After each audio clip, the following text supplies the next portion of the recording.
turunin ya. Bismillah.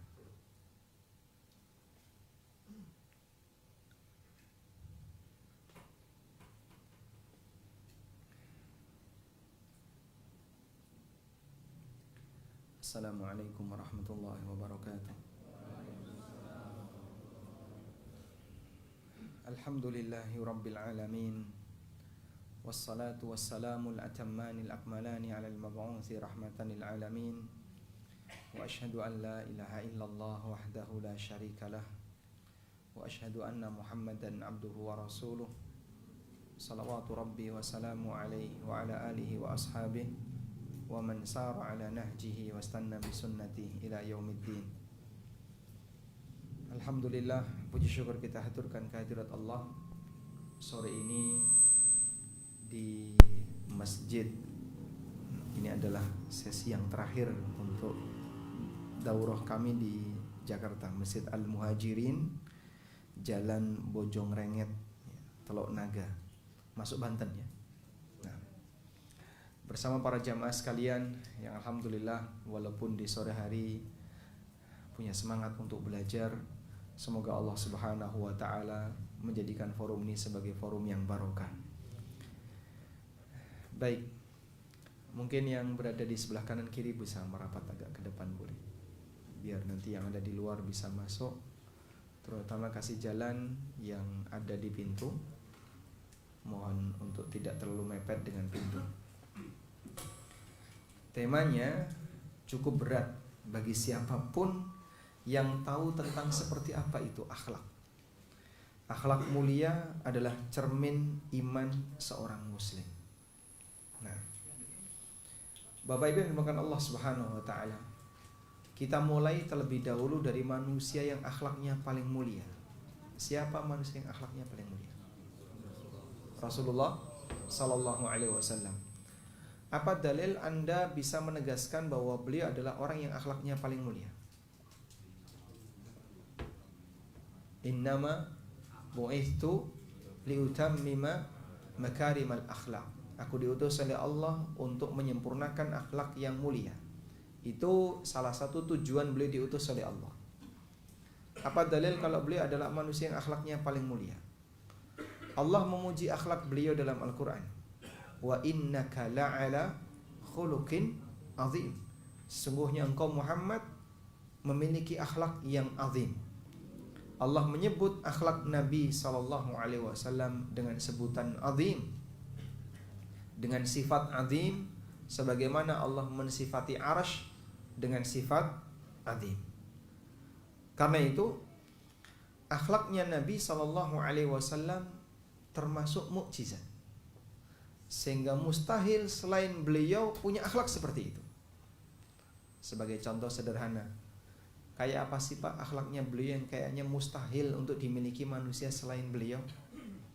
Saya mau tanya ya, di antara Bapak Ibu yang dari lahir sampai usia sekarang tidak pernah mencela makanan, ada nggak? Ada Pak? Ada? Nggak ada. Masya Allah. Sehingga hampir kita semuanya pernah ngasih komentar untuk makanan. Udah dibilang gak enak tapi habis. Atau mungkin kita ngasih komentar asin, kecut, asem, atau komentar yang lain. Abu Hurairah radhiyallahu anhu pernah mengatakan, ma'aban nabiyyu sallallahu alaihi wasallam ta'aman qat. Nabi sallallahu alaihi wasallam itu tidak pernah mencela makanan. Inishtahahu akalah. Kalau beliau tertarik, beliau makan. Wa illa tarakah. Kalaupun tidak tertarik, beliau tinggalkan. Jadi bukan maknanya bahwa Nabi sallallahu alaihi wasallam itu doyan semua makanan, bukan. Ada beberapa makanan yang Rasulullah sallallahu alaihi wasallam tidak selera. Tapi kalaupun tidak selera, Rasulullah sallallahu alaihi wasallam tidak memberikan komentar miring untuk makanan itu. Beda dengan kita ya. Bisa jadi makanan dihabisin, habis itu dikomentari. Sehingga bagaimana kalau Nabi sallallahu alaihi wasallam tidak selera? Ya, beliau tidak menyentuhnya, beliau tidak memakannya. Namun beliau tidak mencelanya. Sampai pun bawang yang Rasulullah SAW nggak suka. Beliau tidak mencela bawang, tapi beliau memberi peringatan bagi yang makan bawang agar dia menjauh dari tempat sholat sampai mulutnya dibersihkan. Fa innal malaikata tata'adza bima yata'adza minhu banu Adam. Karena malaikat itu terganggu dengan aroma yang bisa mengganggu orang lain. Makanya kalau Anda misalnya memakai pakaian kerja atau sepulang kerja tapi aroma badannya sangat tidak enak, kemudian sudah datang waktu sholat, pilihannya mana Pak? Pulang mandi atau langsung sholat jamaah? Hah? Yang lebih sesuai sunnah yang mana? Pulang mandi atau langsung nekat sholat jamaah? Pulang pakai parfum. Enggak mandi ya, kelamaan, semprot aja. Jadi bau sama parfum menang mana? Menang parfum. Baik. Intinya jangan sampai situasi aroma yang demikian ganggu itu Anda bawa ke masjid. Saya pernah sekali waktu naik KRL dengan penumpang penuh. Pernah sekali waktu ya. Masya Allah. Cobalah sesekali merasakan nasibnya orang Jakarta kalau pas pulang kerja. Jadi waktu itu ke arah Bogor. Dari Jakarta ke arah Bogor pas pulang kerja. Kan semua tangan bergelantungan di atas Pak ya. Masya Allah. Aroma apa Pak? Campur Masya Allah. Kayak gini suasananya. Sehingga aroma yang sangat tidak sedap tercium di mana-mana. Tapi harus sabar. Gimana lagi? Pas di depan saya ada orang gantung tangannya gini. Ini terbuka. Jadi bau ketiaknya cukup dominan menyengat. Baik. Nah seperti ini jangan dibawa ke masjid.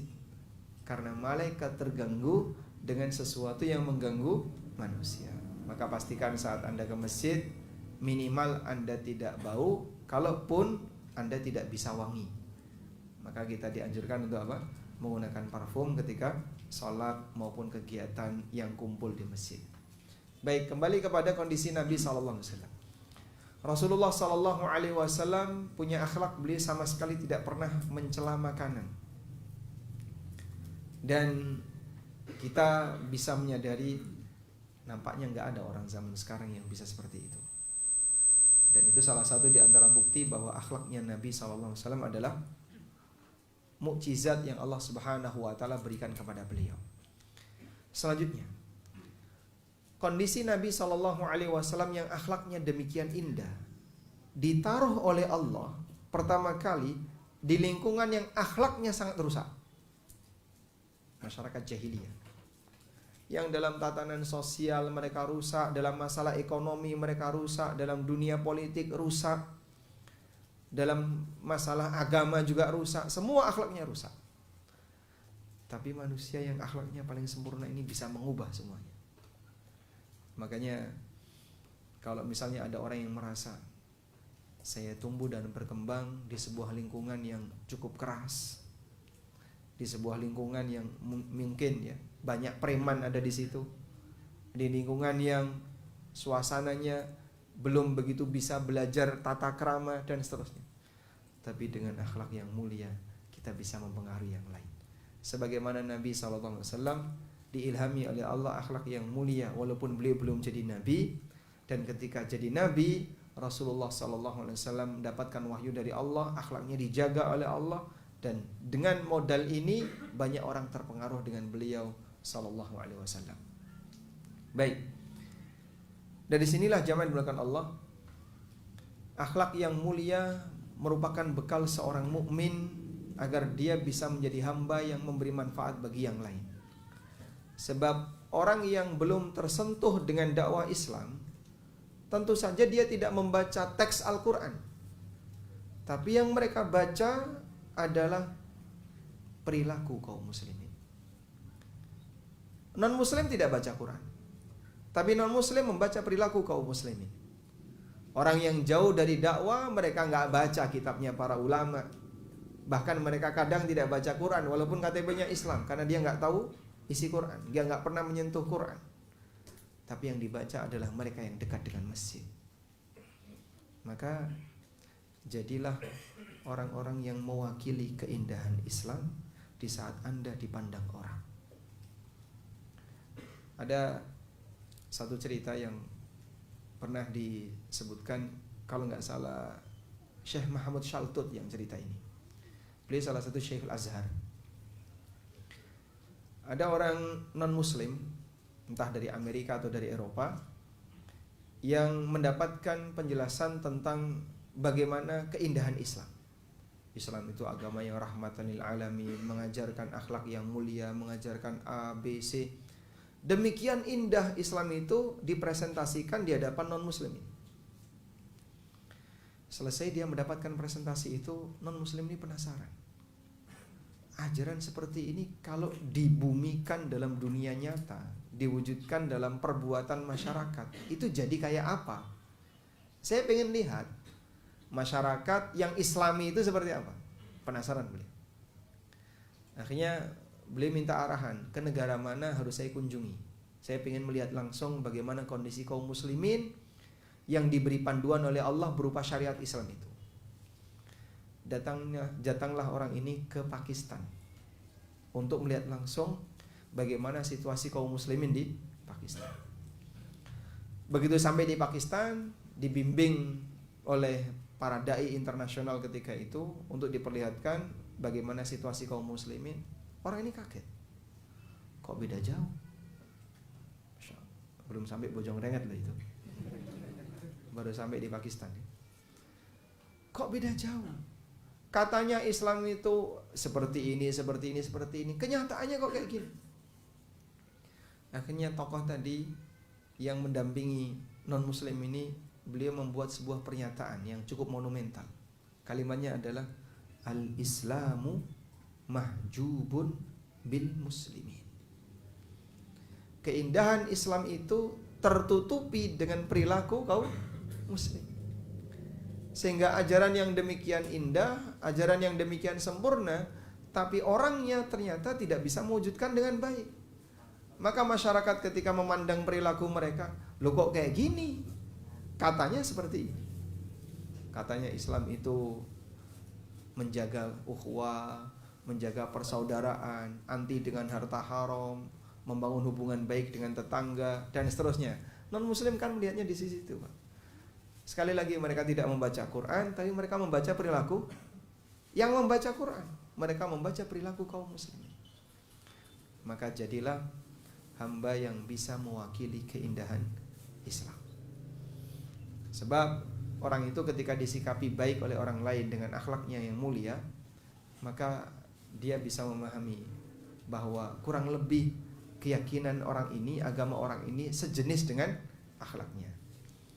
Sekarang kita lihat bagaimana motivasi yang diberikan oleh Rasulullah SAW agar orang itu punya akhlak yang mulia. Yang pertama, akhlak yang mulia adalah sebab untuk masuk surga. Akhlak yang mulia adalah sebab masuk surga. Disebutkan dalam hadis dari Abu Hurairah radhiyallahu anhu yang diriwayatkan oleh At-Tirmidzi, Ahmad, Ibnu Majah dan yang lainnya. Kata Abu Hurairah, su'ila Rasulullah sallallahu alaihi wasallam an aktsari ma yudkhilun nasal jannah. Rasulullah sallallahu alaihi wasallam ditanya tentang sebab terbesar yang memasukkan orang ke dalam surga. Faqala taqwallah wa husnul khuluq. Yang paling banyak mengantarkan orang menuju surga adalah takwa kepada Allah dan akhlak yang mulia. Wa su'ila an aktsari ma yudkhilun nasan. Ditanya oleh Allah tentang apa sebab yang paling banyak mengantarkan orang menuju neraka. Faqala al-fammu wal faraj. Dua yang paling banyak mengantarkan orang menuju neraka, mulutnya dan kemaluannya. Dua lubang itu. Baik, hadis ini diriwayatkan oleh Tirmidzi, Imam Ahmad, Ibnu Majah dan yang lainnya. Dari sini kita bisa dapat kesimpulan bahwa Nabi SAW ngasih motivasi kepada umatnya untuk memiliki akhlak yang baik dan diiringi dengan takwa. Takwa itu berkaitan dengan hak Allah, akhlak yang mulia itu berkaitan hubungan dia dengan sesama makhluk. Nah, Sekarang kalau ada pertanyaan, Anda pilih mana? Orang yang akhlaknya baik tapi nggak pernah sholat, atau orang yang rajin sholat tapi akhlaknya buruk? Pilih mana? Akhlaknya baik tapi nggak sholat, akhlaknya buruk tapi rajin sholat. Kok berat kan? Nggak ada pilihan. Pilih mana, Pak? Ini perbandingan yang nggak apple to apple, nggak sebanding perbandingan seperti ini. Kok bisa, Pak? Karena ada hal paling asasi yang itu tidak boleh dilupakan. Kewajiban paling asasi ini kalau orang nggak punya, nggak ada nilainya. Sehebat apapun kondisi orang itu. Apa, Pak, kewajiban yang paling asasi? Pertama, iman. Kalau orang nggak punya iman, sehebat apapun akhlaknya, sedermawan apapun orangnya, nggak ada nilainya. Makanya kalau kita diminta untuk membandingkan, pilih mana? Orang muslim pelit atau non muslim dermawan? Ya ini perbandingan yang salah. Karena kalau sudah nggak punya iman, tidak pernah sholat dan seterusnya, apalagi dia orang yang ateis, nggak ada nilainya sama sekali. Dan itu semuanya adalah akhlak kepada Khalik. Itu semuanya adalah akhlak kepada Khalik. Kalau akhlak kepada Khalik sudah rusak, gak punya iman, tidak menjalankan kewajiban yang paling asasi sebagai hamba, kemudian yang bersangkutan sama sekali tidak mau berbuat taat, maka orang semacam ini gak ada nilainya. Baik. Selanjutnya disebutkan dalam hadis yang lain, Nabi SAW bersabda, "Ana za'imun bi baitin fi rabadil jannah liman taraka al-mira wa in kana muhiqqan." Aku jamin seseorang bisa mendapatkan rumah di tengah surga bagi siapa yang siap meninggalkan perdebatan meskipun dia berada di pihak yang benar. Sehingga ada misalnya debat masalah politik ya. Kan ada orang yang tipenya itu dominan ya, pokoknya nggak mau kalah apapun itu, walaupun saya nggak dapat manfaat apapun, yang penting saya menang ketika debat. Ada sebagian orang yang ngapain saya debat seperti ini, buat apa dilayani, akhirnya dia tinggalkan. Nabi SAW mengatakan, aku jamin seseorang bisa mendapatkan rumah di tengah surga bagi siapa yang siap meninggalkan debat walaupun dia di posisi yang benar. Karena itu jamaah, tidak semua permasalahan yang ada di masyarakat kita perlu terlibat. Ada bagian yang udahlah, ngapain saya harus serius ngikuti perdebatan itu, kalaupun saya kalah juga gak apa-apa. Mundur dia dan tidak ikut perdebatan tersebut. Kalaupun dia tidak ikut disebabkan karena gak pingin disibukkan dengan kegiatan seperti itu, mudah-mudahan dapat seperti dalam hadis ini, dapat rumah di mana, Pak? Di tengah surga. Baik. Selanjutnya, motivasi yang kedua, bahwa akhlak yang baik adalah sebab untuk mendapatkan mahabbatullah kepada hamba. Akhlak yang mulia adalah sebab untuk bisa mendapatkan mahabbatullah. Sebagaimana yang banyak Allah sebutkan dalam Al-Quran, Allah Subhanahu wa ta'ala menunjukkan bagaimana kedekatan Allah dengan orang yang sabar, kedekatan Allah dengan al-muhsinun, orang-orang yang berbuat baik, kedekatan Allah dengan al-muqsitun, orang-orang yang selalu bersikap adil, dan seterusnya. Kita lihat di antaranya. Allah Subhanahu wa ta'ala mengatakan, wa ahsinu innallaha yuhibbul muhsinin. Berbuat baiklah, sesungguhnya Allah suka dengan orang yang berbuat baik. Di ayat yang lain Allah mengatakan, wallahu yuhibbus sabirin. Allah mencintai orang yang sabar. Di ayat yang lain Allah mengatakan, innallaha yuhibbul muqsitin. Sesungguhnya Allah mencintai orang yang berbuat adil. Ada beberapa ayat yang kadang menyebutkan innallaha la yuhibbudz zalimin, innallaha la yuhibbu al-mufsidin, innahu la yuhibbul musrifin, wala tusrifu innahu la yuhibbul musrifin. Kalau Anda melihat ada kalimat Allah enggak suka, waspada. Karena orang kalau sudah nggak disukai oleh Allah, bagaimana mungkin dia akan diselamatkan dengan dikasih hidayah? Kalau sudah dinyatakan Allah nggak suka sama orang ini, bagaimana dia akan dikasih hidayah? Yang itu merupakan anugerah penyelamat bagi hamba. Makanya hati-hati dengan melakukan perbuatan yang di situ ada nasnya Allah nggak suka. Contoh, boros itu Allah nggak suka. Wa kulu washrabu wa la tusrifu innahu la yuhibbul musrifin. Silahkan makan minum tapi jangan boros. Allah nggak suka sama orang boros. Contoh sikap boros gimana, Pak? Mungkin yang cukup sering kita jumpai dalam urusan makanan, sehingga orang ngambil banyak tapi nggak dihabiskan. Apalagi kalau sudah walimah, Masya Allah, terbang ke kanan, empal gentong, pindah ke kiri, tongseng, pindah ke sana sate, cuman digigit dikit, terus ditaruh, kayak gitu Pak. Akhirnya sampahnya sampah makanan. Innahu la yuhibbul musrifin. Allah tidak menyukai sikap orang-orang yang boros seperti ini, yang dia buang-buang makanan, buang-buang sesuatu yang bernilai, padahal itu adalah nikmat yang besar yang Allah berikan kepadanya. Baik. Nah, di saat yang sama ada beberapa sifat yang dinaskan dalam Al-Quran. Allah sukai orang itu. Innallaha yuhibbul muhsinin, innallaha yuhibbus sabirin, innallaha yuhibbul muqsitin. Allah mencintai orang yang suka berbuat baik. Allah suka sama orang yang sabar. Allah mencintai orang yang berbuat adil, dan seterusnya. Kita upayakan untuk menuju ke sana. Dan itu contoh orang yang punya akhlak terpuji dicintai oleh siapa? Allah Azza wa Jalla. Baik.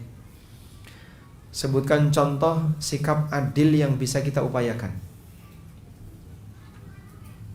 Contoh sikap adil yang bisa Anda lakukan apa, Pak? Adil kepada anak. Betul sekali ya. Adil kepada anak.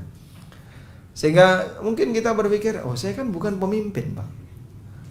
Contoh sikap adil gimana? Saya bukan pemimpin, istri saya juga cuma satu. Jadi kalau masalah adil pembagian, ini juga nggak bisa dipraktekkan. Terus adil apa yang kira-kira bisa kita lakukan? Adil kepada anak. Makanya dalam syariat kita diajarkan, kalau orang ngasih hibah ke satu anak, maka seluruh anaknya wajib dikasih. Satu dikasih, yang lain gak dikasih, dolim. Sebab Allah gak suka sama orang yang berbuat tidak adil. Dan ini kedoliman. Ada satu peristiwa yang pernah dialami oleh Nu'man bin Bashir. Nu'man bin Bashir ini kan perawi hadis, innal halala bayyin wa innal harama bayyin. Yang halal jelas, yang haram jelas, diantaranya ada syubhat. Nu'man bercerita, ayahku yaitu Bashir pernah memberikan hadiah dan hibah kepada Nu'man.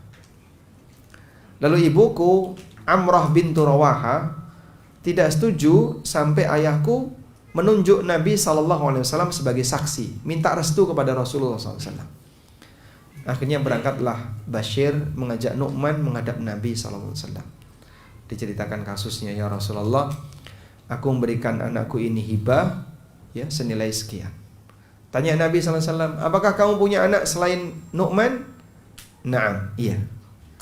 Apakah kamu juga memberikan hibah yang sama sebagaimana yang kamu berikan kepada Nu'man? Tidak, ya Rasulullah.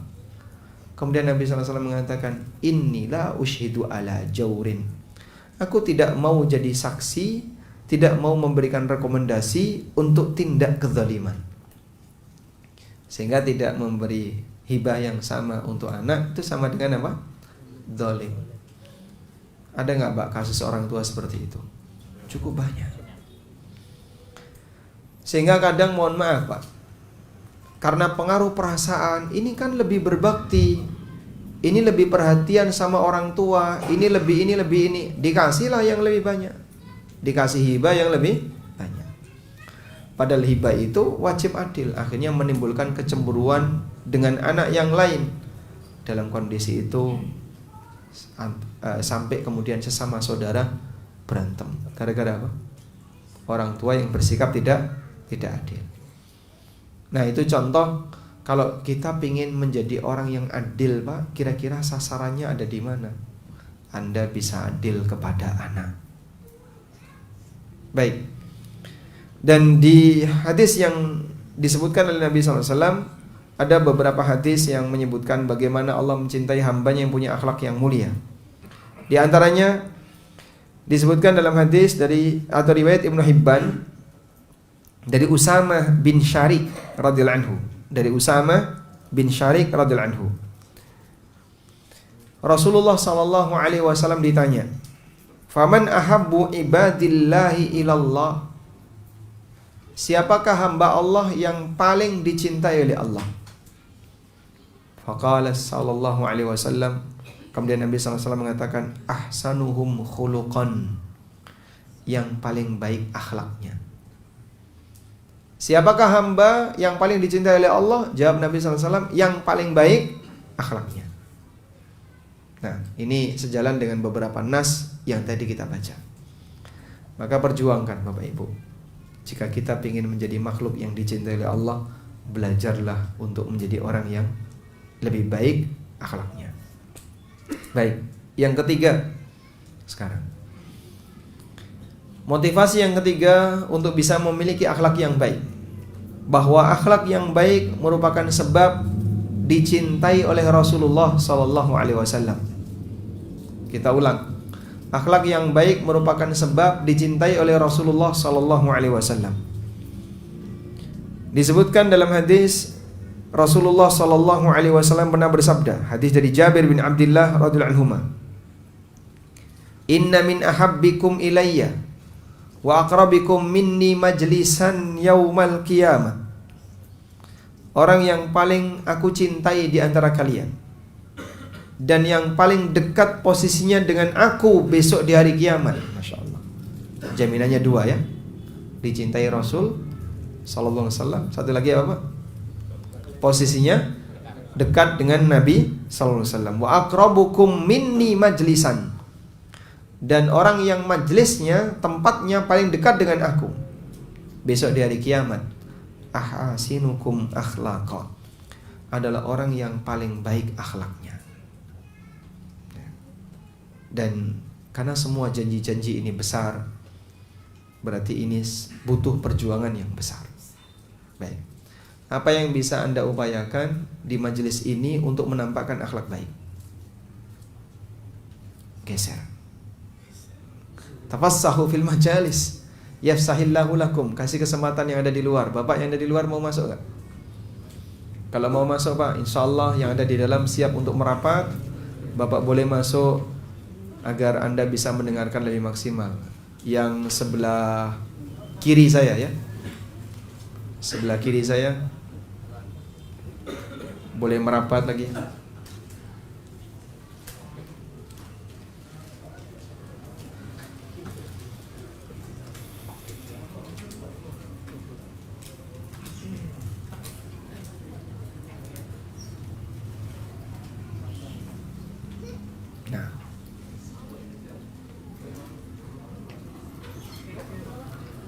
Dalam situasi ketika orang berbuat taat, ada model orang yang dia lunak untuk dikendalikan, sehingga diminta geser, dia geser, disuruh bangun, dia bangun, dia bisa menyesuaikan badannya. Karena itu Rasulullah SAW pernah memuji orang yang sholat dan badannya lemes. Inna min khiyarikum alyanukum mangkiba.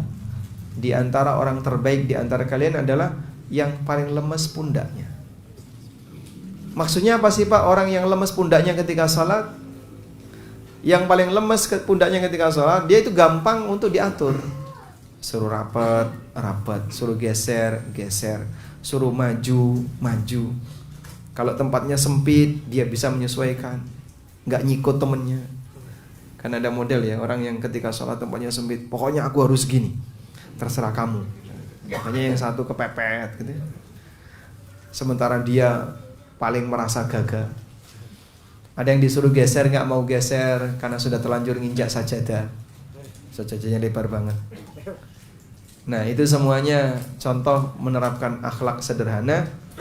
Dia bisa menyesuaikan badannya ketika salat. Di situasi seperti itu Nabi SAW sampai memberikan pujian.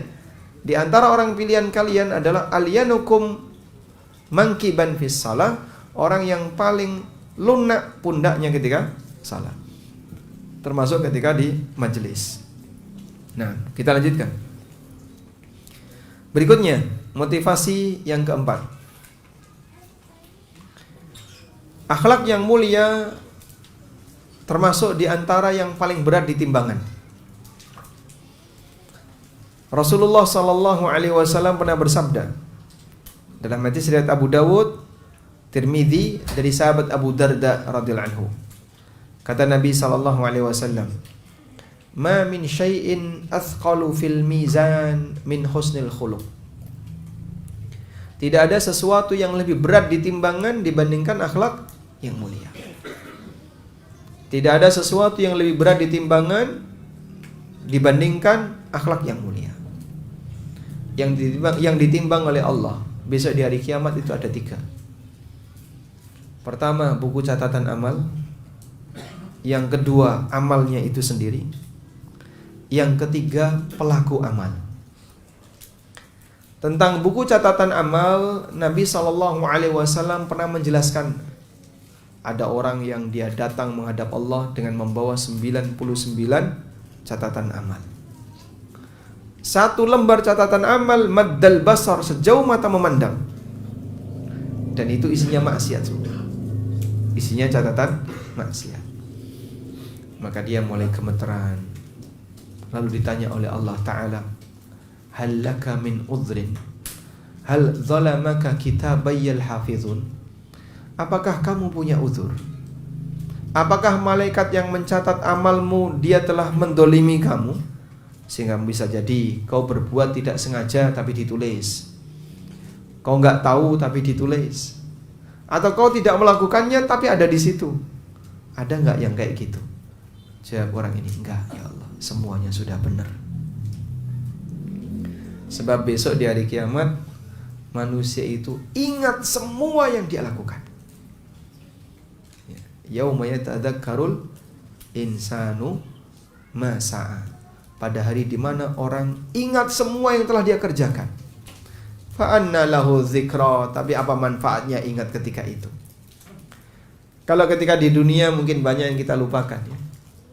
Sehingga kalau misalnya bapak saya kasih tugas, sepulang dari kajian ini sampai rumah langsung siapkan kertas, catat dosa yang Anda lakukan dari bangun tidur sampai sore ini. Saya yakin banyak yang lupa. Tak tahu sudah lupa ya mas. Masya Allah. Sehingga kita banyak melupakan perbuatan maksiat, perbuatan dosa yang kita lakukan. Tapi tidak ada yang kececer dari catatan Allah Subhanahu wa ta'ala. Dan akhirnya orang ini merasa sebentar lagi saya akan binasa. Lalu Allah Subhanahu wa ta'ala berfirman, innaka la tudlam, kamu tidak akan pernah dizalimi. Allah keluarkan satu kartu kecil bitaqah yang bertuliskan la ilaha illallah Muhammad Rasulullah. Satu kartu kecil itu bertuliskan la ilaha illallah Muhammad Rasulullah. Orang ini kemudian merasa kayaknya nggak bakalan bisa selamat. Kemudian dia mengatakan, ya Rabbi, ma hadhil bitaqah ma hadhis sijillat. Ya Allah, apa gunanya satu kartu kecil itu dibandingkan dengan 99 catatan amal yang isinya maksiat? Allah berfirman, innaka la tudlam, kamu tidak akan dizalimi. Akhirnya ketika ditimbang, 99 ditaruh di daun timbangan. Begitu kartu ini diletakkan di daun timbangan satunya, fatashatis sijillat, 99 gulungan tadi terbang. Tidak ada yang bisa mengalahkan nama Allah Ta'ala. Saya ingin jadi kayak gitu Pak Ustaz. Gak ada jaminan. Berarti ada rencana pengen banyak maksiat. 99 tadi kan isinya catatan maksiat sejauh mata memandang. Baik. Dan salah satu di antara guru kami ada yang mengatakan kejadian ini hanya terjadi pada satu orang di antara umat Nabi Muhammad SAW. Jadi peluangnya 1 banding berapa ya? Miliaran. Makanya ini bukan dalil, yang penting tauhidnya bagus walaupun akhlaknya jahat. Ini salah kesimpulan. Yang benar gimana? Perjuangkanlah tauhid, karena salah satu di antara fadilah tauhid, orang yang tauhidnya kuat bisa menghapus dosanya. Walaupun itu semuanya dihisab oleh Allah adalah amal itu sendiri. Dalilnya apa, Pak? Nabi SAW bersabda, kalimatan khafifatani fil lisan, thaqilatani fil mizan, habibatani indar rahman, subhanallahi wa bihamdi, subhanallahil azim. 2 kalimat ringan di lisan, berat di timbangan, dicintai oleh Ar-Rahman, subhanallahi wa bihamdi, subhanallahil azim. Baik, ini menunjukkan bahwasanya saat Anda berzikir, zikir itu memperberat timbangan. Sehingga makin banyak Anda berzikir, makin memberi potensi berat untuk timbangan amal kebaikan.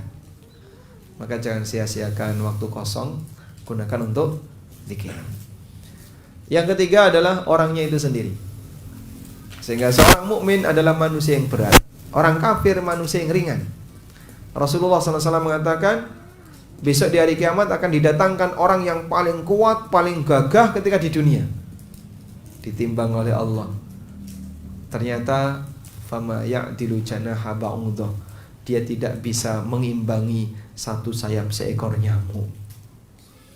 Karena orangnya kan kafir. Walaupun dia badannya kuat, gagah, berat. Jadi kalau tinju itu tinju bobotnya paling berat. Ketika ditimbang dengan satu sayap seekor nyamuk, ini nggak bisa mengimbangi. Baik. Nah, di antara yang bisa membuat berat timbangan amal kita adalah akhlak yang mulia. Nabi SAW mengatakan, "Ma min syai'in athqalu fil mizan min husnil khuluq." Tidak ada sesuatu yang lebih berat ketika ditimbangan yang sebanding dengan akhlak yang mulia. Selanjutnya, yang kelima, motivasi untuk memiliki akhlak yang mulia yang kelima adalah akhlak yang mulia merupakan sebab diangkatnya derajat hamba. Akhlak yang mulia merupakan sebab diangkatnya derajat hamba. Dalam hadis dari Aisyah radhiyallahu anha, Nabi SAW pernah bersabda, "Innal mu'mina yudriku bi husni khuluqihi qaimil lail darajati qaimil lail wa saimin nahar." Sesungguhnya seorang mukmin dengan modal akhlaknya yang mulia, dia bisa menggapai derajatnya orang yang rajin puasa dan rajin tahajud. Sehingga dengan modal akhlak yang mulia, derajatnya dinaikkan oleh Allah Subhanahu wa taala. Seorang mukmin dengan akhlaknya yang mulia, dia bisa menggapai derajatnya orang yang rajin puasa dan orang yang rajin qiyamul lail. Dan hadis ini sahih, diriwayatkan oleh Abu Dawud, Imam Ahmad dan yang lainnya. Dalam hadis yang lain, Rasulullah SAW bersabda, "Innal muslimal musaddad la yudriku darajatas sawwam al-qawwam bi ayatillahi azza wa jalla li karami daribatihi wa husni khuluqihi." Sesungguhnya seorang muslim yang lurus, artinya dia menjaga komitmen, bisa mendapatkan derajat orang yang rajin puasa dan rajin tahajud dengan ayat-ayat Allah. Sehingga Al-Qawwam yang rajin tahajud itu kalau malam dia sholat sambil menghatamkan Quran. Tapi orang yang akhlaknya mulia bisa menyusul derajatnya orang itu. Likarami daribatihi wa husni khuluqihi, karena dia punya karakter yang mulia dan punya akhlak yang baik. Kalau sudah jadi karakter, itu berarti sifat yang sulit untuk berubah. Karena kan akhlak ada yang dari hasil belajar, ada yang dari bawaan lahir. Nah, yang kita sebut karakter itu berarti sifat melekat yang sulit untuk berubah. Baik. Selanjutnya, yang keenam, keberadaan akhlak yang mulia adalah bukti kesempurnaan iman. Seperti yang disebutkan oleh Abu Hurairah radhiyallahu anhu dalam hadis yang beliau riwayatkan dari Nabi sallallahu alaihi wasallam. Nabi sallallahu alaihi wasallam bersabda, "Akmalul mu'minina imanan ahsanuhum khuluqan wa khiyarukum khiyarukum linisaikum." Orang yang paling sempurna imannya adalah yang paling baik akhlaknya, dan orang yang terbaik di antara kalian adalah yang bisa bersikap baik kepada istrinya. Ya, hadis sahih riwayat Abu Dawud, Imam Ahmad dan yang lainnya.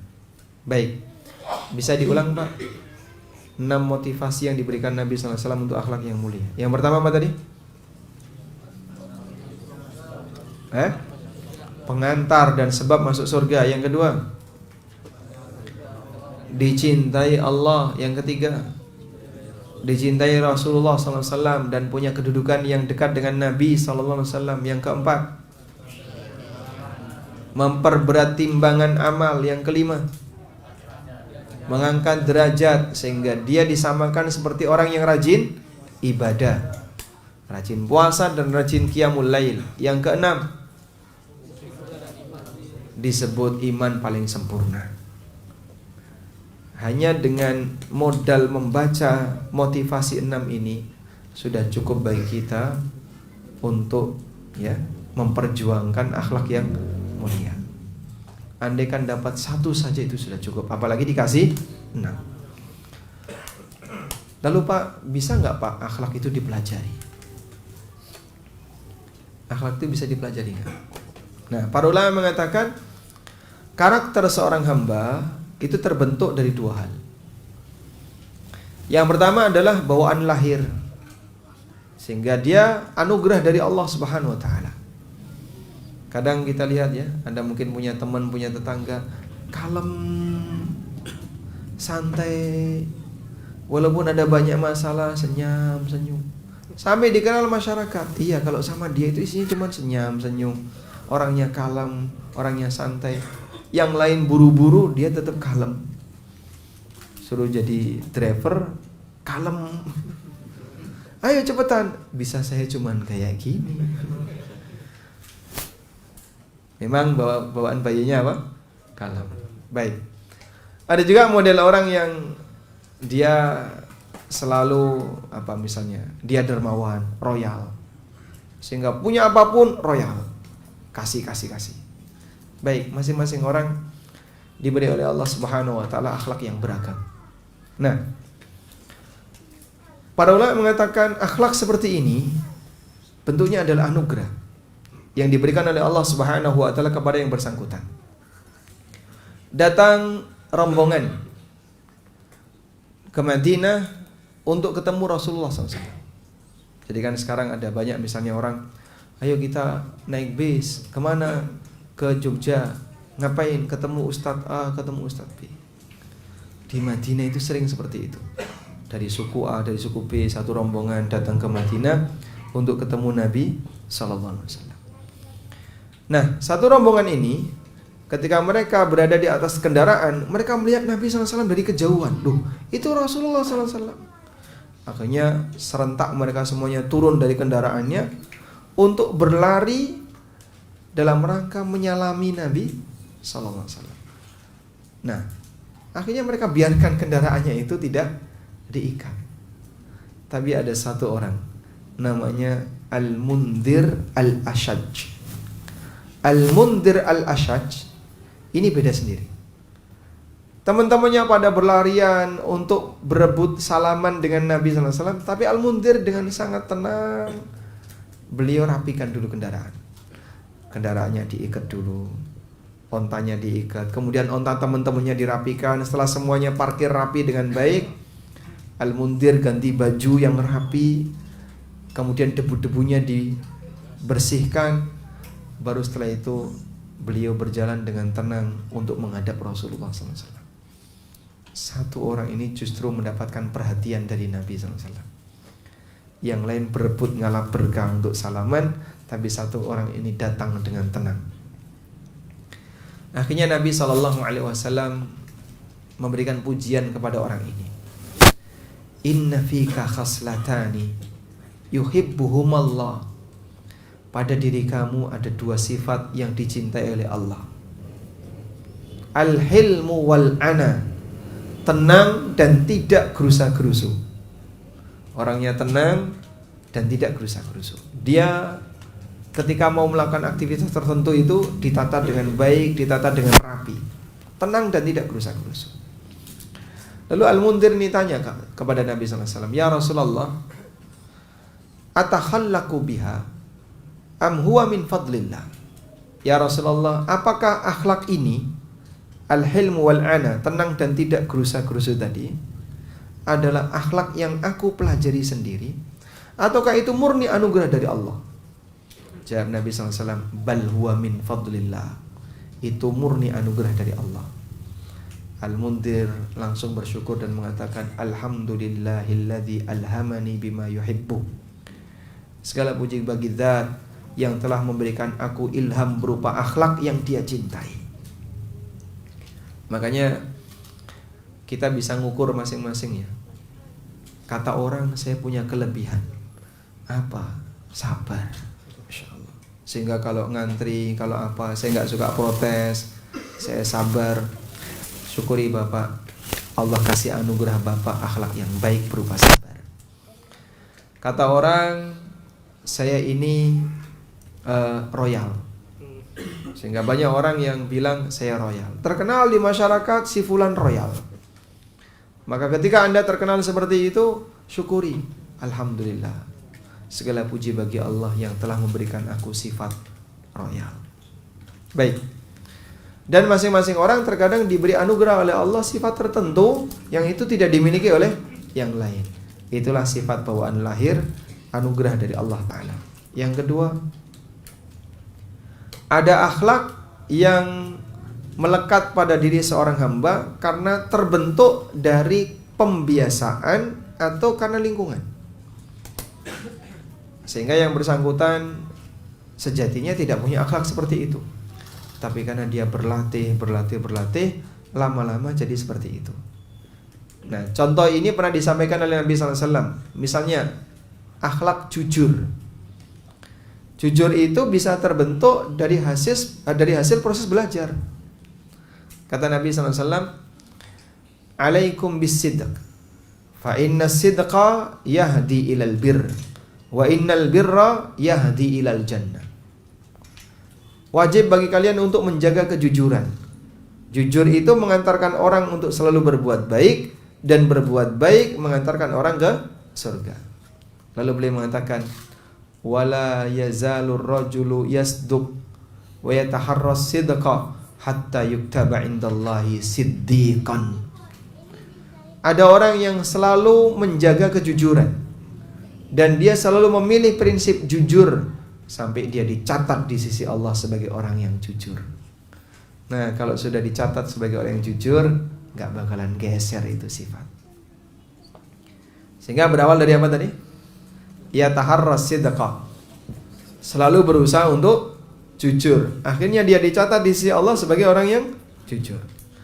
Perubahan itu dari proses belajar. Dia berusaha untuk menjaga akhlak yang baik, sifat jujur, lama-lama dicatat oleh Allah. Ditetapkanlah si fulan orang yang jujur. Kalau sudah dicatat oleh Allah seperti ini, gak bakalan geser. Iyyakum wal kadhib, waspadalah dengan kedustaan, kebohongan. Fa innal kadhiba yahdi ilan nar. Karena sesungguhnya kedustaan yahdi ilal fujur, mengantarkan orang untuk bertindak jahat. Wa innal fujura yahdi ilan nar, dan tindakan jahat mengantarkan orang ke neraka. Wala yazalu rajulu yakdzib wa yataharra kadzib hatta yuktaba indallahi kadzaban. Ada orang yang senang bohong dan lebih milih bohong sampai dicatat oleh Allah sebagai pembohong. Jadi kalau saking seringnya bohong sampai tercatat sebagai pembohong. Nah, kalau sudah jadi karakter, mustahil bisa geser. Makanya mohon maaf ya, sebagaimana ini bisa berlaku pada individu, ini juga bisa berlaku terhadap institusi atau instansi ya. Makanya kalau kita menilai kan ada grade ya, instansi ini basah, yang ini agak becek, yang ini remang-remang, yang ini cuman kecipratan, dan seterusnya. Kesan itu ada nggak di masyarakat, Pak? Ada ya? Ada. Dan orang punya bayangan sendiri-sendiri. Oh, memang udah terkenal Pak di instansi kayak gini, karakternya kayak gitu. Karena pembiasaan tadi. Sehingga karena pembiasaan itu lama-lama melekat jadi karakter. Makanya orang kadang dia membawa idealisme. Gimana ya caranya bisa mengubah ini? Katanya sudah jadi sistem, sehingga korupsi nggak bisa hilang. Karena itu pembiasaan. Pembiasaan yang dirawat sampai akhirnya jadi budaya. Ketika sudah jadi budaya, dicatat di sisi Allah, instansi ini penuh dengan korupsi. Geser nggak bisa itu, Pak. Geser sudah nggak bisa. Yang terlibat di situ dan dia turut serta, walaupun orangnya sudah pensiun, dosa jariah belum hilang. Karena dia berada dalam rantai estafet mengajarkan kemaksiatan. Dari yang senior diikuti junior bawahnya, junior jadi senior, yang senior tadi sudah pensiun, ini jadi senior, ngajari yang sama seperti memang udah biasa kayak gini ya Pak. Biasanya sudah seperti ini dari dulu. Para senior-senior saya juga seperti ini. Kita cuma ngelanjutin saja. Nah, kamu kebiasaan buruk kayak gitu kenapa dipertahankan? Begitu dia pensiun, ingat orang ini dapat dosa jariah. Karena dia turut serta dalam mengajarkan rantai kemaksiatan kepada generasi setelahnya. Nah, jangan sampai ketika Anda bekerja lalu berada di lingkungan kerja seperti itu, Anda pertahankan nuansa kayak gini. Karena jika tidak, maka posisi Bapak nanti begitu pensiun walaupun sudah tidak terlibat, tapi masih meninggalkan dosa di dalam. Baik. Dalam hadis yang lain tentang masalah sabar. Sabar itu bisa juga dilatih. Rasulullah SAW pernah mengatakan, wa may yatasabbar yusabbirhullah. Wa may yatasabbar yusabbirhullah. Siapa yang berusaha untuk sabar, Allah kasih dia sabar. Dari proses apa? Proses berlatih. Sehingga sebenarnya saya itu bukan penyabar, Pak. Cuman alhamdulillah istri saya itu penyabar. Terus saya ketularan jadi sabar. Karena ketularan pasangannya, ketularan anaknya, ketularan lingkungannya, lalu dia belajar untuk itu. Wa may yatasabbar yusabbirullah. Siapa yang berlatih sabar, Allah bakal jadikan dia orang yang sabar.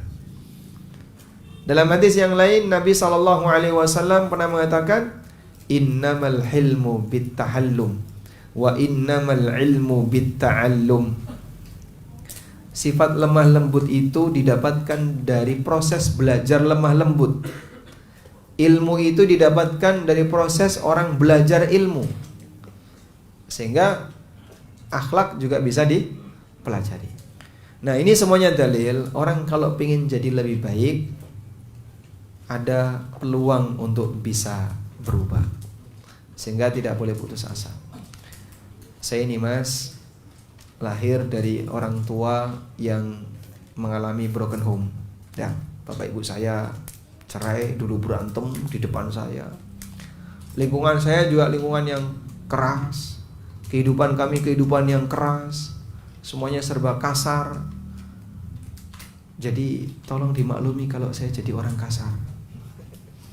Ya salah ya. Kenapa kau minta orang untuk mengerti tentang dirimu ketika kau ingin berbuat jahat? Sehingga walaupun dia terlahir dari lingkungan yang kurang baik, tetap dia akan mempertanggungjawabkan akhlak pribadinya, dan dia tidak bisa beralasan dengan lingkungannya. Lalu kenapa kau ikut-ikutan? Nabi Muhammad SAW, sekali lagi tadi kita sudah sampaikan di awal, beliau berada di mana? Di lingkungan yang serba rusak, lingkungan jahiliyah. tapi beliau terjaga kebaikannya dan beliau bisa mempengaruhi yang lain untuk jadi yang baik. Nah, di bagian yang kedua ini, akhlak yang baik itu bisa dipelajari. Ada dua proses yang bisa dilakukan. Pertama, dekat dengan orang yang punya akhlak baik, sehingga teman akrab, komunitas yang baik bisa ngasih pengaruh. Perjuangan saya untuk bisa jadi orang yang baik adalah saya dekat dengan orang baik. Saya dekat dengan orang yang dermawan, mudah-mudahan ketularan dermawan. Saya dekat dengan orang yang baik hati, mudah-mudahan ketularan baik hati, dan demikian seterusnya. Itulah akhlak baik yang dimiliki oleh seorang hamba. Perjuangan salah satunya dilakukan dengan cara dekat dengan orang baik. Yang kedua adalah banyak berdoa kepada Allah. Batin ini tidak pernah diam, maka disebut qalbu litaqallubi, karena gampang berbolak-balik. Sehingga siang warnanya putih, malam bisa hitam kelam. Tergantung apa itu, Pak? Ya, karena hati ini gampang untuk berubah. Oleh karena itulah, pasrahkan kepada Allah batin yang demikian gampang berubah ini. Di antaranya adalah melalui doa. Doa apa yang bisa Anda panjatkan? Ya muqallibal qulub, tsabbit qalbi ala dinik. Wahai zat yang membolak-balikkan hati, kuatkan hatiku di atas agamamu. Ini minta keteguhan hidayah. Ada nggak Pak doa yang lain yang bisa saya rutinkan? Anda bisa baca doa mohon kepada Allah Subhanahu wa ta'ala akhlak yang mulia. Allahumma hdini li ahsanil akhlaq, la yahdini li ahsaniha illa anta, wasrif anni sayyi'al akhlaq, la yasrifu anni sayyi'aha illa anta. Ya Allah, berikanlah kami petunjuk untuk bisa mendapatkan akhlak yang baik. Tidak ada yang bisa memberikan kami petunjuk untuk dapat akhlak yang baik kecuali Engkau. Wasrif anni sayyi'aha, dan palingkan dariku akhlak yang buruk. La yasrifu anni sayyi'aha illa anta. Tidak ada yang bisa memalingkan kami dari akhlak yang buruk kecuali Engkau. Sehingga kita minta kepada Allah, dan di saat yang sama kita memberikan pengakuan, gak ada yang bisa melakukannya ya Allah kecuali Engkau. Lalu kepada siapa lagi kami harus meminta, sementara tidak ada yang sanggup memberikan itu kecuali Engkau. Wallahu a'lam. Tayyib, mungkin itu yang bisa kita sampaikan.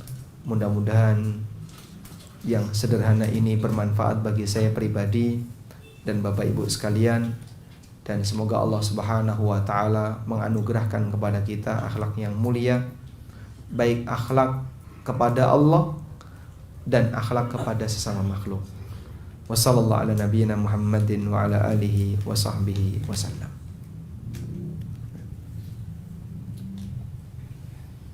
Nah, silakan bagi jika ada yang mau disampaikan.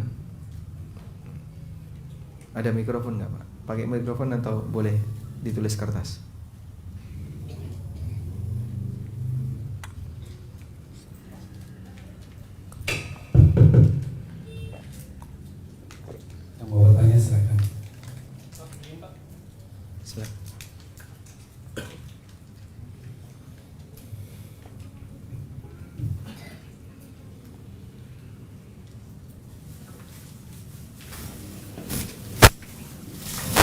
Assalamualaikum warahmatullahi wabarakatuh. Waalaikumsalam. Perkenalkan, saya Asep dari Paku Haji, Pak. Dari Paku Haji Kabupaten Tangerang. Tangerang. Oh. Ya. Izin bertanya Pak, sebelumnya 7 bulan lalu Anda belum begitu meyakini dan memahami ajaran sunnah yang sesungguhnya. Anda sempat mencibir atau bahasanya menyinyir gitu ya sama teman-teman orang-orang yang mereka lebih dulu meyakini sunnah itu adalah ajaran yang hak gitu. Setelah Anda pelajari, Anda yakin dalam hati bahwa ajaran sunnah itu adalah ajaran yang memang diajarkan oleh Rasulullah SAW. Alhamdulillah. Sejauh ini anak berusaha untuk istiqomah Ustaz. Ya. Tapi anak masih masih malas di dalam beribadah.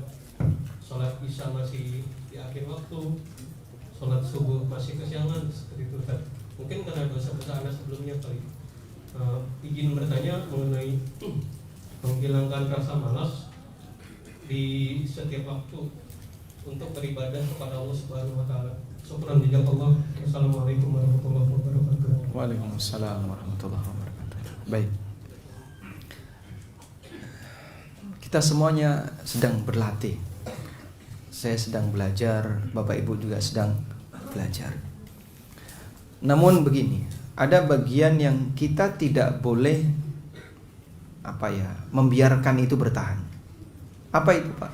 Malas melakukan yang wajib. Kalau misalnya ada rasa malas untuk bagian yang sunnah, mungkin masih bisa ditoleransi.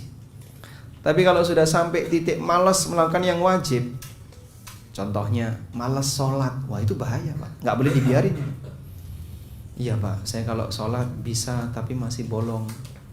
Kadang subuh masih bolong, kadang isya masih bolong, kadang ini masih bolong. Ini nggak boleh dibiarkan. Karena bagian yang wajib itu harus dipenuhi. Malas di titik yang wajib ini bahaya.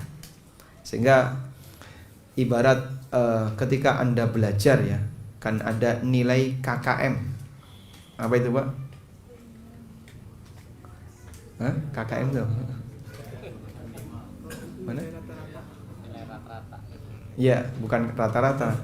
Jadi dia nilai minimal kelulusan. Kalau di bawah itu dinyatakan nggak lulus. Nah, Anda anggap bahwasanya amal wajib itu seperti KKM. Kalau sampai yang wajib ini jebol, berarti nilai rapot saya di bawah KKM, di bawah nilai minimal. Sehingga yang bagian wajib ini harus dipaksa, saya harus penuhi. Terus gimana, Pak? Saya baru belajar. Iya, semuanya belajar. Tapi begitu Anda sudah tahu ini wajib, harus dipaksa. Belajar itu di posisi selesai, tahu itu wajib, tahu ini harus, tahu ini wajib dipenuhi. Sudah? Selanjutnya adalah pemaksaan diri sendiri untuk melaksanakan itu. Nah, tinggal berikutnya Anda bisa ngatur waktu ya. Kalau tadi kasusnya adalah sholat isya sering diakhirkan, sholat subuh sering kesiangan, sholat maghrib udah kecapean, sholat duhur ketiduran, sholat asar kebablasan. Waduh, hilang semua. Nah, kalau sekiranya ada masalah, saya kalau sholat isya sering terlalu malam. Nah, faktornya apa kok sampai terlalu malam kayak gitu? Nggak tahu, Pak ya. Sebenarnya saya nggak ada kegiatan yang berarti. Nah, kenapa tidak Anda paksakan untuk datang tepat waktu ketika sudah waktunya adzan isya? Sehingga begitu sudah masuk adzan isya, langsung berangkat ke masjid. Cari masjid, alhamdulillah di Indonesia untuk mendapatkan masjid, apalagi di Jakarta ya, sangat mudah. Indonesia masuk peringkat 1 negara yang jumlah masjidnya paling banyak sedunia. Peringkat 1-nya Indonesia. Ya, insya Allah jamaahnya juga banyak. Kalau Jumatan. Ya. Peringkat yang kedua setelah Indonesia, Pakistan. Indonesia yang tertinggi, Masya Allah. Jadi nggak ada ceritanya Muslim Indonesia kesulitan dapat tempat ibadah, itu nggak ada. Sehingga tinggal apakah dia mau memaksakan diri untuk menjaga sholat atau tidak. Itu baru masjid yang terdaftar di pemerintah, yang tersensus. Masjid yang tidak tersensus, sensus bangunan mungkin ada banyak lagi. Baik, sehingga Anda perlu paksakan. Kemudian untuk subuh, berarti nanti Bapak pastikan kalau tidur jangan terlalu larut. Saya kalau tidur, Pak, sulit dibangunkan, berarti digeser. Maka tidurnya di awal malam, biar nanti di bagian akhir sudah capek tidur. Ada nggak capek tidur? Nggak ada. Baik. Lalu Anda pasang pengaman, misalnya alarm atau pesan kepada anggota keluarga, tolong dong nanti kalau subuh saya dibangunkan. Pak, saya yang pertama bangun, Pak. Ya sudah, kalau begitu andalkan alarm. Dan ada satu bacaan yang bisa Anda rutinkan. Membaca 2 ayat terakhir surat Al-Baqarah. Mulai dari kalimat amanar rasulu bima unzila ilaihi min rabbih wal mu'minun sampai akhir. Karena Rasulullah SAW menyebutkan 2 ayat yang apabila dibaca oleh seorang muslim di malam hari, kafatahu, itu sudah mencukupi baginya. Dan makna mencukupi, sebagian tafsirnya adalah dia akan dicukupi oleh Allah untuk qiyamul lail, sehingga dia lebih ringan untuk bangun. Baik, mudah-mudahan itu bisa jadi solusi. Apakah jika kita mengambil upah dari jasa transfer antar bank atau beda bank diperbolehkan? Jawabannya boleh, karena ini layanan. Dan setiap jasa boleh minta diupah.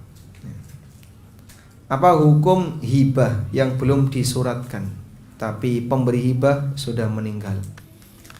Jadi hibah itu terhitung sah jika sudah diserahkan, walaupun belum disuratkan. Kalau sudah diserahkan, misalnya orang tua ngasih hibah ke anak, ini ya rumahnya nanti jadi milik kamu, bapak sudah serahkan kamu jadi milik kamu, ini sertifikatnya, dah, selanjutnya terserah kamu kapan mau dibalik nama. Sudah diserahkan belum? Sudah, tapi belum disuratkan. Nah, kalau sebatas masalah administrasi menyusul bisa. Tapi kalau secara hukum syar'i, batasan hibah yang sah itu jika sudah diserahkan. Oleh karena itu, apabila ada orang yang memberikan hibah tapi baru secara aklamasi. Secara aklamasi maksudnya apa, Pak? Baru disampaikan secara lisan. Rumah ini punya kamu ya. Jadi misalnya 5 anaknya dikumpulin. A, ini rumah punya kamu. B, tanah yang itu punya kamu. C, ruko itu punya kamu. Ini punya kamu. Udah, bapak sudah habis hartanya. Udah bapak kasihkan semua ke kalian. Sudah? Tapi gak pernah diserahkan. Dan sebentar dulu ya, semua sertifikat masih di bapak, biar bapak dulu yang ngelola sampai mati. Nah, kalau kayak gini berarti bukan hibah. Sebab hibah itu kalau baru dilisankan belum sah sebagai hibah. Bisa dipahami insyaallah. Nah, oleh karena itu, kalaupun sebatas belum disuratkan tapi sudah pernah diserahkan, tinggal dilanjutkan proses penyuratannya.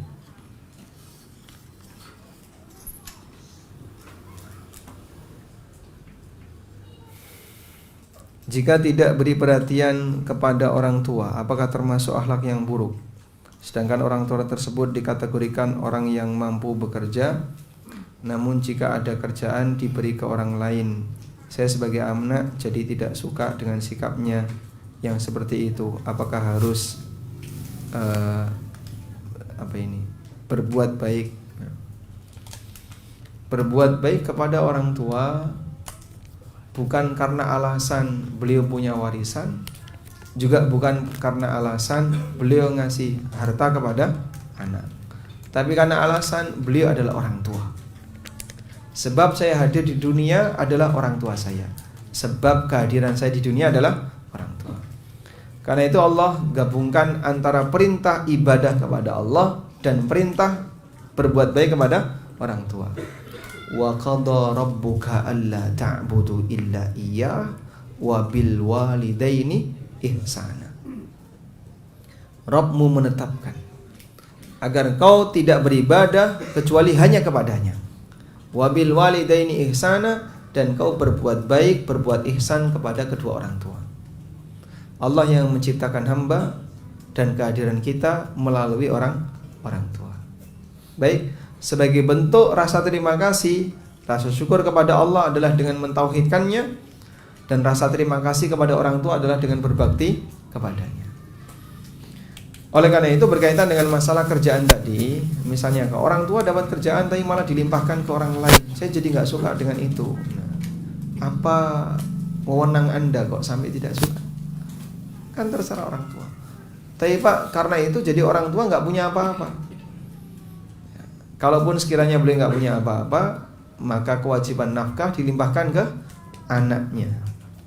Sehingga untuk selanjutnya mari jadi anak yang bisa menggantikan posisi orang tua dalam menafkahi mereka, sebagaimana dulu mereka menafkahi anak. Banyak mana Pak nafkah dari orang tua ke anak dan nafkah dari anak ke orang tua? Banyak yang orang tua ke anak. Dan orang tua ketika ngasih nafkah anak itu diiringi dengan perasaan bahagia, dengan penuh semangat agar anaknya ini berhasil. Sementara anak ketika memberi nafkah kepada orang tua, semangatnya kapan orang tuanya hilang, kapan orang tuanya mati. Biar saya sudah capek ngerawati. Semangatnya beda. Semangatnya beda. Walaupun amaliyah lahiriahnya sepertinya sama. Oleh karena itu tidak akan pernah bisa dibandingkan antara kasih sayang orang tua kepada anak dengan kasih sayang anak kepada orang tua.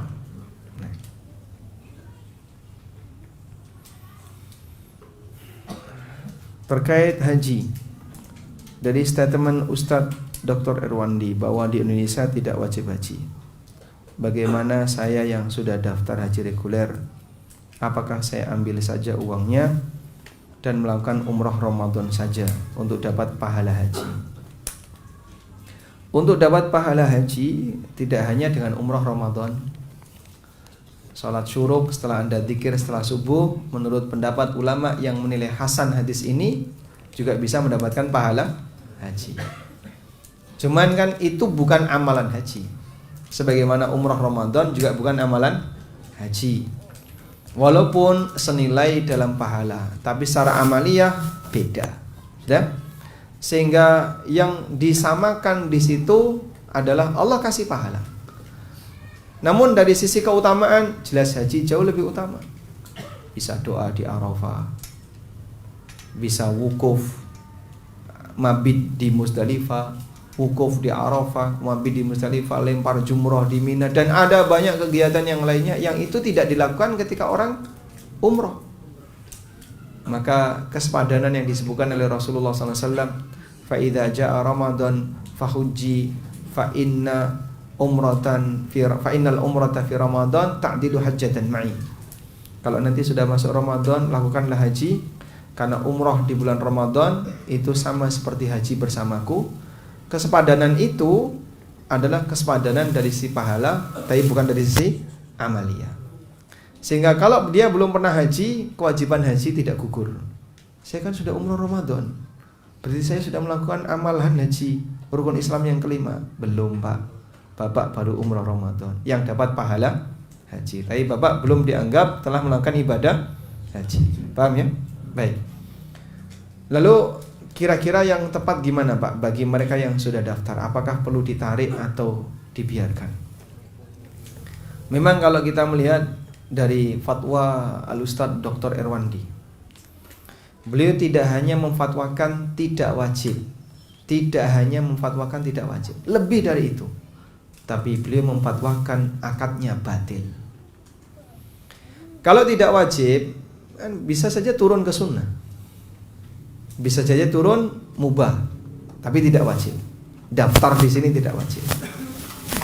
Namun beliau tidak hanya sebatas mengatakan tidak wajib, akad haji ini batil. Maka orang yang daftar haji, dia melakukan akad batil. Sehingga dari situlah beliau menyarankan yang sudah daftar tarik. Nah terus kalau saya tarik kan saya nggak dapat porsi antrian lagi. Lalu ngapain ya? Ya ketika kamu tarik, kamu nggak perlu daftar, sebab untuk haji di Indonesia tidak wajib. Jadi di situ ada dua fatwa yang bertingkat. Fatwa berkaitan dengan masalah akadnya yang batil, dan fatwa berkaitan dengan apa? Dengan masalah haji tidak wajib. Baik. Oleh karena itu sikap kita gimana Pak? Wallahu alam, secara pribadi saya kurang sepakat dengan beliau, dan banyak beberapa orang yang menabrakkan pendapat saya dengan pendapat beliau. Walaupun saya tidak ada niat untuk memberikan sanggahan terhadap pendapat beliau, tapi secara pribadi kita kurang sepakat dengan itu. Pertimbangannya apa? Pertama begini, Memang semua haji itu ada sisi akad yang masalah. Tapi apakah gara-gara keberadaan akad yang masalah ini kemudian kewajiban haji jadi hilang? Nah, ada kaidah idza dhaqal amru tasa' wa idza tasa'a dhaqa. Kalau sesuatu itu terlalu sempit maka dibuat longgar. Ini masalah, ini masalah, ini masalah. Sudah, nggak ada jalan yang lain. Berarti mengambil masalah itu ya hanya itu jalurnya yang ada. Dan karena ketika sesuatu itu terlalu sempit maka dibuat longgar. Kemudian bagaimana dengan antrian yang panjang? Keberadaan antrian yang panjang itu kan proses yang terjadi di negara kita. Anda tidak punya jalur yang lain selain itu. Maka kamu kalau tidak ikut ngantri ya nggak dapat kuota. Maka ikut ngantri di sini adalah upaya untuk dapat porsi.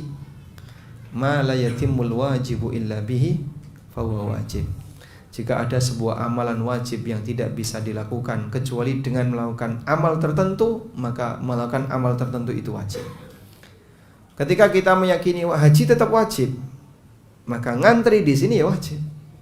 Karena tidak ada cara untuk bisa dapat porsi haji kecuali ikut ngantri. Ya, saya pengen Pak yang diundang-undang itu Pak. Ya, berharaplah nama Bapak ada di hati Raja Salman. Lalu tiba-tiba Bapak dapat undangan dari Raja Salman. Peluangnya berapa persen itu? Baik. Karena itu kami sarankan tidak perlu ditarik. Saya seorang satpam. Apakah boleh pas lagi jaga sholatnya nggak ikut berjamaah? Insya Allah tidak masalah, karena posisi Anda jaga keamanan. Dan banyak fatwa dari para ulama seperti polisi di Masjidil Haram, itu sudah ada di Masjidil Haram yang lain sholat, dia malah nganggur, tidak memanfaatkan dia berada di Masjidil Haram. Bukan kayak gitu, dia petugas. Dia petugas yang punya tugas khusus untuk mengamankan situasi imam. Padahal dia mungkin saja sholat di belakang imam, berarti kan soft terdepan di belakang imam. Namun karena dia sedang bertugas, maka posisi dia punya uzur dalam masalah ini. Satpam, security juga sama. Wallahu a'lam. Tapi Anda tetap harus sholat, sehingga nanti gantian dengan security yang lain. Demikian, semoga apa yang kita bahas ini bermanfaat.